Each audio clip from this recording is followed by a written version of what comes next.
भाजपा के राष्ट्रीय महासचिव तरुण चुग ने कहा, एक भी अपराधी को बख्शा नहीं जाएगा, चाहे वो किसी भी पार्टी, वर्ग या स्थान का हो। अपराधियों को पूरी तरह से नष्ट करने की योजना पर काम किया जा रहा है। बिहार में लालू यादव परिवार का शासन हमेशा जंगल राज की याद दिलाता है, जब सरकार अपराधियों के आगे नतमस्तक थी। किसी भी हालत में बिहार को जंगल राज की ओर नहीं बढ़ने दिया जाएगा। दिल्ली के आम आदमी पार्टी अध्यक्ष सौरभ भारद्वाज ने कहा, अब भाजपा कहने लगे कि महिलाओं को 2,500 रुपये विधवा पेंशन मिल रही है, उसमें भ्रष्टाचार है और 80,000 पेंशन बंद कर दी।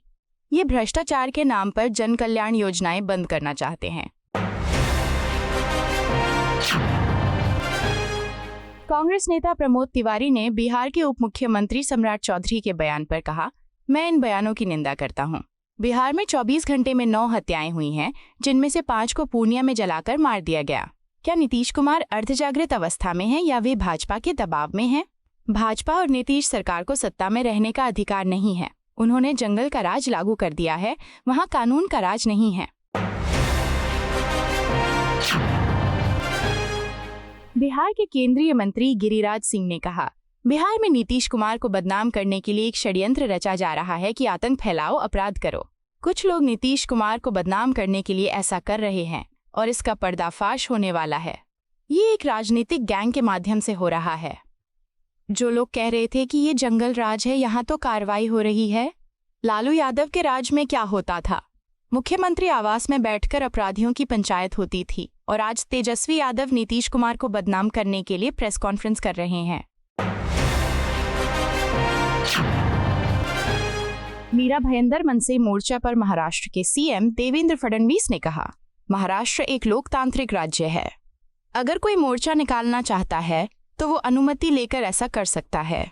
हालांकि पुलिस द्वारा यातायात, भीड़ प्रबंधन जैसे मुद्दों को ध्यान में रखते हुए मोर्चा का मार्ग तय किया जाता है।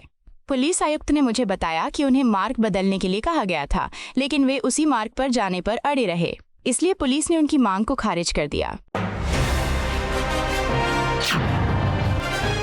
भाजपा के राष्ट्रीय प्रवक्ता गौरव भाटिया ने कहा, मल्लिकार्जुन खड़गे ने राष्ट्रपति द्रौपदी मुर्मू के लिए जो आपत्तिजनक शब्द इस्तेमाल किए हैं, वे कांग्रेस पार्टी की आदिवासी विरोधी मानसिकता को दर्शाते हैं।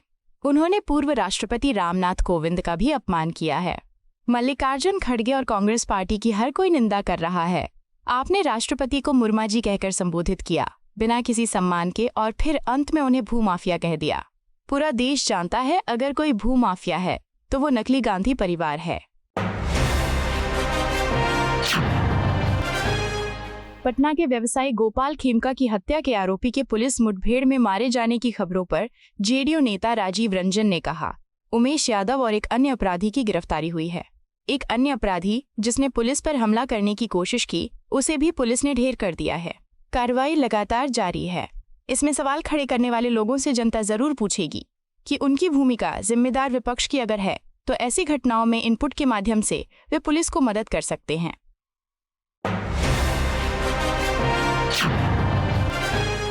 पंजाब के सीएम भगवंत मान ने 10 लाख रुपए की कैशलेस इलाज योजना की घोषणा करते हुए पाकिस्तान के साथ खराब होते रिश्तों को लेकर पीएम नरेंद्र मोदी पर कटाक्ष करते हुए कहा कि पंजाब के लोग परेशान हैं। मौजूदा योजनाओं में दस्तावेज मांगे जाते हैं। ऐसे लोग हैं जिनकी मां पाकिस्तान से हैं, वे दस्तावेज कहां से लाएं? अब रिश्ते खराब हो गए हैं। दिलजीत की फिल्म ऑपरेशन सिंदूर से पहले एक पाकिस्तानी अभिनेता के साथ शूट की गई थी और अब उनकी फिल्मों पर प्रतिबंध लगाए जा रहे हैं और उन्हें अब देशद्रोही माना जा रहा है।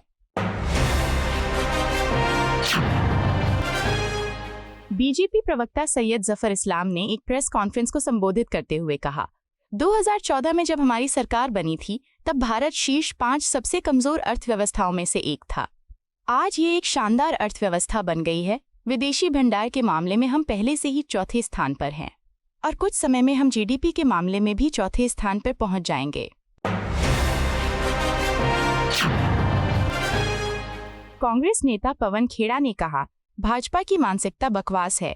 वे दिखाते हैं कि हमारी राष्ट्रपति एक आदिवासी महिला हैं, लेकिन वे खुद आदिवासी समुदायों से जल, जंगल, जमीन छीन रहे हैं।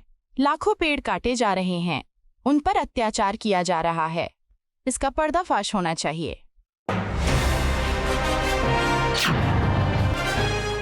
दिल्ली की पूर्व सीएम और विधानसभा में विपक्ष की नेता आतिशी ने दिल्ली में एक प्रेस कॉन्फ्रेंस को संबोधित करते हुए कहा, भाजपा सरकार ने दिल्ली के मध्यम वर्ग को परेशान करने में कोई कसर नहीं छोड़ी है। 10 साल से ज्यादा पुराने वाहनों को ईंधन देने पर रोक लगने के बाद पूरा मध्यम वर्ग अब डर में है। मध्यम वर्ग एक कार खरीदने के लिए पूरी जिंदगी मेहनत करता है। महिलाएं कार खरीदती हैं ताकि वे सुरक्षित यात्रा कर सकें, क्योंकि सार्वजनिक परिवहन सुरक्षित नहीं है। आम आदमी पार्टी के राष्ट्रीय संयोजक अरविंद केजरीवाल ने चंडीगढ़ में स्वास्थ्य कार्ड वितरण समारोह को संबोधित करते हुए कहा, कोई भी देश तब तक तरक्की नहीं कर सकता जब तक उस देश के सभी लोगों को गुणवत्तापूर्ण शिक्षा और स्वास्थ्य सेवा न मिले। द्वितीय विश्व युद्ध के बाद जापान और जर्मनी पूरी तरह से नष्ट हो गए थे, फिर भी वे कुछ ही सालों में दुनिया की सबसे बड़ी अर्थव्यवस्थाओं में से एक बन गए। आपको यह वीडियो पसंद आया हो तो इसे लाइक करें, हमारे चैनल को सब्सक्राइब करें।